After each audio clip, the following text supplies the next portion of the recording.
আমরা সম্পর্ক চাই, কিন্তু সেই সম্পর্ক চাই ন্যায্যতা এবং সমতার।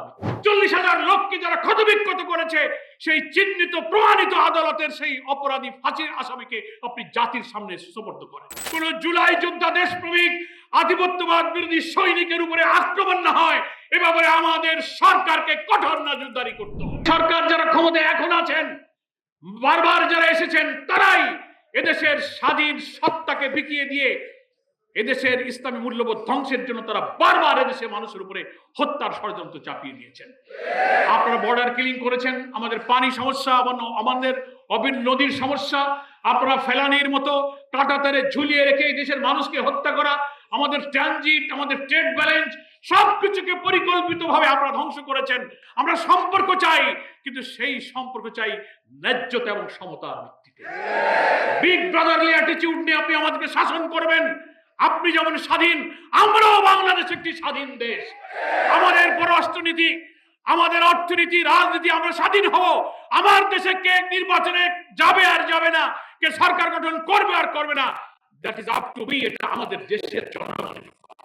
আপনি ওখান থেকে এসে পররাষ্ট্র প্রতিমন্ত্রী, পররাষ্ট্র সচিব, এক এক সময় এক এক গোয়েন্দা এসে সফর করে বলবেন যে আপনারা নির্বাচনে যান, তা না হলে কিন্তু মৌলবাদরা ক্ষমতায় চলে যাবে। এই কথা বলার অধিকার কোন দেশের নেই। এগুলোই আপনারা এতকাল করেছেন। আজকে যখন একটা অবাধ, নিরপেক্ষ, স্বচ্ছ নির্বাচনের জন্য জাতি প্রস্তুত হচ্ছে, সবাই আমরা মিলে সহযোগিতা করছি, এটা এখন তাদের গাত্রদাহ তো হবেই। স্বচ্ছ নিরপেক্ষ বিচারে ফ্যাসিস্ট খুনি হাসিনার ফাঁসির দণ্ড হয়ে যাওয়ার পরে পলাতক মৃত্যুদণ্ড প্রাপ্তি আসামিকে যারা আশ্রয় দিতে পারে, তারাই দেশের কখনো কল্যাণ করতে পারে। আন্তর্জাতিকভাবে ইন্টারপোলের রেড অ্যালার্ট জারি করা হয়েছে, সব আসামিরা আপনার দিল্লি, কলকাতায় ঘুরে বেড়াচ্ছে। আপনি কিসের কল্যাণ চান? আপনি যদি কোনো আন্তর্জাতিক কোনো কনভেনশন, জেনেভা কনভেনশন, আন্তর্জাতিক আইন, সবকিছু জাতিসংঘের সনদের প্রতি শ্রদ্ধা থাকে, এই দেশের সহস্রাধিক মানুষকে যারা হত্যা করেছে, 40,000 লোককে যারা ক্ষতবিক্ষত করেছে, সেই চিহ্নিত প্রমাণিত আদালতের সেই অপরাধী ফাঁসির আসামিকে আপনি জাতির সামনে সুপর্দ করেন, আইনে সুপর্দ করে প্রমাণ করেন যে আপনি আন্তর্জাতিক আইন মানেন। ন্যায্যতার ভিত্তিতে আমরা আমাদের সব প্রতিবেশীর সাথে সম্পর্ক রাখবো। কিন্তু আপনি যা করছেন, সারা দুনিয়ার কোন আন্তর্জাতিক সংস্থা এবং কোন দেশ, কোন বিবেকবান জাতি এই সম্পর্ককে কখনো ন্যায্য এবং সমতার সম্পর্ক মনে করে না। এই সম্পর্ক হচ্ছে আপনি একটি জাতিকে, একটি স্বাধীন দেশকে পদানত করে গোলামীর জাতি দিয়ে আপনি বসবাস করে আপনি আমাদেরকে শাসন করবেন, আমরা আপনার সেবা দাস হব ইনশাআল্লাহ। সকল পরাশক্তির রক্তচক্ষুকে এড়িয়ে যখন ফ্যাসিস্টকে আমরা পালিয়ে যেতে বাধ্য করেছি, দুনিয়ার কোন শক্তি তাকে রাখতে পারেনি। আগামী দিনের নতুন বাংলাদেশ গড়ার এই স্বপ্ন কেউ ইনশাআল্লাহ ব্যক্ত করতে পারবে না।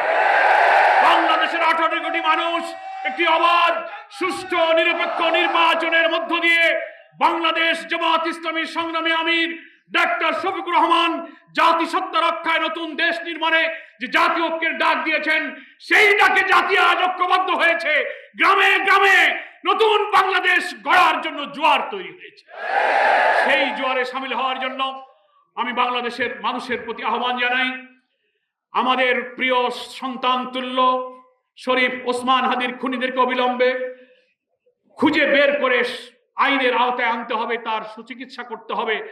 আর যেন একটি প্রাণ না যায়, আর যেন কোন জুলাই যোদ্ধা দেশপ্রেমিক আধিপত্যবাদ বিরোধী সৈনিকের উপরে আক্রমণ না হয়, এ ব্যাপারে আমাদের সরকারকে কঠোর নজরদারি করতে হবে। তা না হলে এই জাতি, যে শেখ হাসিনাকে মনে করেছিল মানুষ একে কেউ সরাতে পারবে না, লৌহ মানবী, কোন লৌহ মানবীতে কাজ হয় নাই, দুপুরের খাবার রেখেই পালাইতে হয়েছে। তো আপনারা সেই তুলনায় কিচ্ছু না। এই জাতির যদি অস্তিত্ব না থাকে, এই জাতি কারো অস্তিত্ব বরদাস্ত করবে।